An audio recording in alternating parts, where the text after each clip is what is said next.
against? Well, it's just because sometimes the economists haven't thought through the logic themselves, even though they're non-orthodox. Like, I'll give you my favourite example. It's me. Okay? That sounds very egotistical. But I specialise in credit, analysing credit. So my first major academic paper after writing work on Marx was on Hyman Minsky's financial instability hypothesis. And I specialised in modelling money creation by the private sector. And then I built a software package called Minsky, which I'd love to have people download and start to use because it's designed to analyse financial dynamics. And when people would ask me, how's the government create money? I could explain how banks create money instantly, lending out more than they get back in repayments. When I got asked the question about how does the government create it, I hadn't worked it out properly, and I would say to the extent that the central bank buys the bonds of the government. I thought that was the limit of government money creation.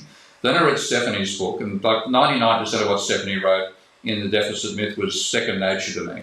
But she made the claim that the deficit itself creates the money, independent of whether the central bank buys the bonds or not. And I thought, well, I better check that.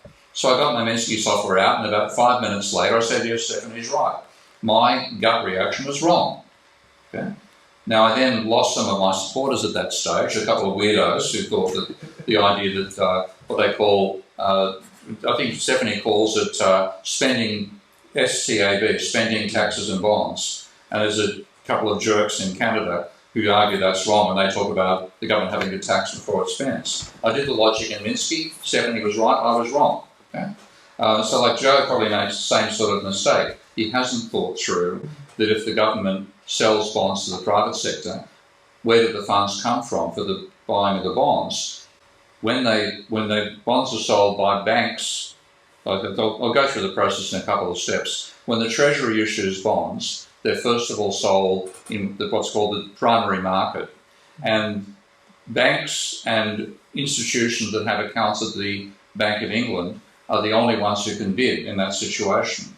And the funds that enable that purchase to occur are created by the deficit itself. And if there aren't sufficient reserves available, then the central bank will buy bonds, existing bonds, off the private banks, which means they're holding the bonds decline, they're holding reserves increase. Hey presto, there's enough money in the reserve accounts to buy the bonds for this current deficit. That's what goes on there. Now, in the secondary market, the banks will then sell bonds to non-bank financial institutions.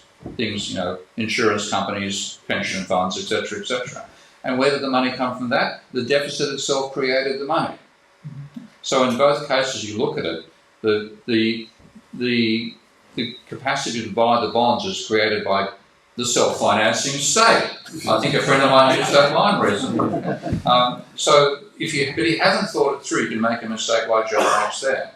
So it's not that Joe's an enemy, he hasn't thought it through properly yet.